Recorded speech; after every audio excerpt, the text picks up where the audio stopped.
അറിയാനായിട്ട്. കൃഷിയൊക്കെ ഇഷ്ടമാണോ? കൃഷിയൊക്കെ വീട്ടിൽ ചെയ്യുന്നുണ്ടോ? എന്തൊക്കെയാ ചെയ്യുന്നേ?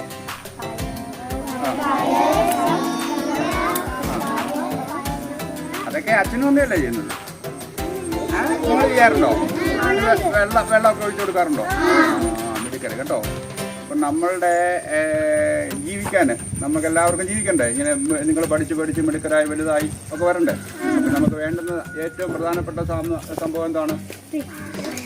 അല്ല, ആദ്യത്തെ സംഭവം എന്താണ്? നമുക്ക് ജീവവായു വേണ്ടേ? അത് കഴിഞ്ഞാൽ പിന്നെ വേണ്ടുന്നത് എന്നാ? വെള്ളം വേണം. അത് കഴിഞ്ഞാൽ പിന്നെ വേണ്ടുന്നത് എന്നാ? ഭക്ഷണം. അപ്പം ഈ 3 കാര്യത്തിൽ ഒന്ന് ചെയ്യുന്ന കാര്യമാണ് ഇവിടെ നടന്നുകൊണ്ടിരിക്കുന്നത്. ഇവിടെ നല്ലൊരു കൃഷിത്തോട്ടം.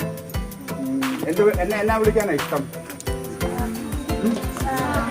സാറ് വേണ്ട. സാറ് നമ്മുടെ ഒത്തിരി മലയാളം വിളിച്ചു, ചേട്ടായും അങ്ങനെ വിളിച്ചാൽ മതി, കുഴപ്പമില്ല. അപ്പം അങ്ങനെയൊക്കെ വിളിച്ച് നമുക്ക് സന്തോഷത്തോടുകൂടി കുറച്ച് സമയം നമുക്ക് തുടങ്ങിക്കാം. പക്ഷേ എന്താണെന്നൊക്കെ നിങ്ങൾക്ക് മനസ്സിലാവുന്ന രീതിയിൽ കൊച്ചു കാര്യങ്ങളായിട്ട് പറഞ്ഞുതരാം. നമുക്ക് ഭക്ഷണം വേണമെന്ന് പറഞ്ഞല്ലോ. നമ്മൾ ചോറ് കഴിക്കുന്നുണ്ട്, പച്ചക്കറികൾ കഴിക്കുന്നുണ്ട്, മീൻ കഴിക്കുന്നുണ്ട്, ഇറച്ചി കഴിക്കുന്നുണ്ട്, ഒക്കെ ഉണ്ട് അല്ലേ? അപ്പം നമ്മൾ കഴിക്കുന്ന ഭക്ഷണം ഇന്നത്തെ കാലത്ത് വിഷം അടിച്ചതാണെന്നൊക്കെ കേൾക്കാറുണ്ടോ? ഒത്തിരി കേൾക്കാറുണ്ടല്ലേ? നമുക്ക് ഇതൊക്കെ കഴിച്ചു കഴിഞ്ഞാൽ ഇന്നത്തെ കാലത്ത് ഈ ഭക്ഷണമൊക്കെ കഴിച്ചു കഴിഞ്ഞാൽ രോഗങ്ങളുണ്ടാകും, ഒത്തിരി ബുദ്ധിമുട്ടുകളുണ്ടാകും എന്നൊക്കെ നമ്മൾ മനസ്സിലാക്കിയിട്ടുണ്ടല്ലേ? അപ്പം നമുക്ക് ബുദ്ധിമുട്ടുണ്ടാകാത്ത രീതിയിൽ ശരീരത്തിന് ആരോഗ്യം കിട്ടാനുള്ള ഒരു ഭക്ഷണം ഉണ്ടാക്കുന്ന രീതിയാണ് ഇവിടെ ചേട്ടായി ഇവിടെ ചെയ്തേക്കുന്നത്. ഇവിടെ നമ്മൾ ഈ മണ്ണ് ഒരുക്കിയിട്ട് അതിൻ്റെ അകത്ത് കുറച്ച് ചാണകപ്പൊടിയും ചകിരിച്ചോറും കോഴിക്കാഷ്ടവും ഒക്കെ ഇട്ട് ആ മണ്ണിനെ നല്ല വളക്കൂറുള്ളതാക്കി മാറ്റിയിട്ട് അവിടെയോട്ട് നമ്മൾ ചെടി വെച്ചേക്കണം. അപ്പം അന്നേരം ചോദിക്കാം, നിങ്ങൾ ഇതൊക്കെ എന്തിനാണ് ഈ പ്ലാസ്റ്റിക് ഒക്കെ ഇട്ടേക്കുന്നത് എന്തിനാണെന്ന് ചോദിക്കും അല്ലേ? ചോദിക്കുമോ? അതെന്തിനാണെന്ന് പറഞ്ഞാൽ മഴക്കാലത്ത് മഴ വീഴുമ്പോഴത്തേക്കും, മഴ പെയ്യുമ്പോഴത്തേക്കും നമ്മൾ മണ്ണിലിട്ടേക്കുന്ന വളങ്ങളൊക്കെ ഉണ്ടല്ലോ ഒഴുകിപ്പോകുമ്പോഴത്തേക്കും നമുക്ക് ആ ചെടിക്ക് അതിൻ്റെ ആഹാരം കിട്ടുമോ? ഇല്ല.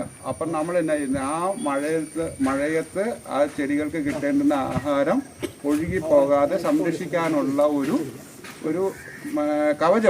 കവചമാണ് ആ പ്ലാസ്റ്റിക് പോതയെന്ന് പറയുന്നത്. അപ്പോൾ പ്ലാസ്റ്റിക് പോത നമ്മൾ ഇട്ട് കഴിയുമ്പോഴത്തേക്കും നമുക്ക് അതിൻ്റെ അകത്ത് വെള്ളം ഒഴിക്കാൻ പറ്റുമോ?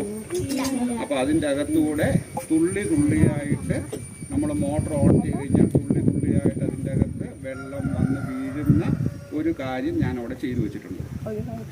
അപ്പോൾ തുള്ളിയായിട്ട് അതിൻ്റെ അകത്ത് വെള്ളം വീണോളും. അവിടെ ഒരു തുളയുണ്ടോ? ആ തുളയ്ക്കകത്താണല്ലോ നിൽക്കുന്നതെല്ലാം. അപ്പോൾ അതിൻ്റെ താഴെ ഒരു പൈപ്പും ഉണ്ട്. ആ പൈപ്പിൽ കൂടെ അതിൻ്റെ ചോട്ടിലേക്ക് തുള്ളിയായിട്ട് വെള്ളം വീഴും. അപ്പം ഇങ്ങനെ നമ്മൾ ചെയ്യുന്നത് കൊണ്ട് നമ്മുടെ കൃഷിയിടത്തിൽ അധികം പരിക്കുകളൊന്നും പറ്റുകയില്ല. അപ്പോൾ ഒത്തിരി കാര്യങ്ങളുണ്ട് ഇതിനെക്കുറിച്ചൊക്കെ. അതൊക്കെ പിന്നീട് ഒരു സമയത്ത് നമുക്ക് നല്ലൊരു ചർച്ചയൊക്കെ വെച്ച് നിങ്ങൾക്ക് പറഞ്ഞുതരാം. അപ്പം നമുക്കിതെല്ലാം കണ്ടല്ലോ, ഇതൊക്കെ ഇടങ്ങി അതിലേക്കൊക്കെ നടന്ന് ഒക്കെ കാണുക. എന്നിട്ട് ഒന്നും നശിപ്പിക്കരുത്. അതൊക്കെ എല്ലാം സൂക്ഷിച്ച് നോക്കിയൊക്കെ കണ്ട് ഒക്കെ പോരുക. വാ.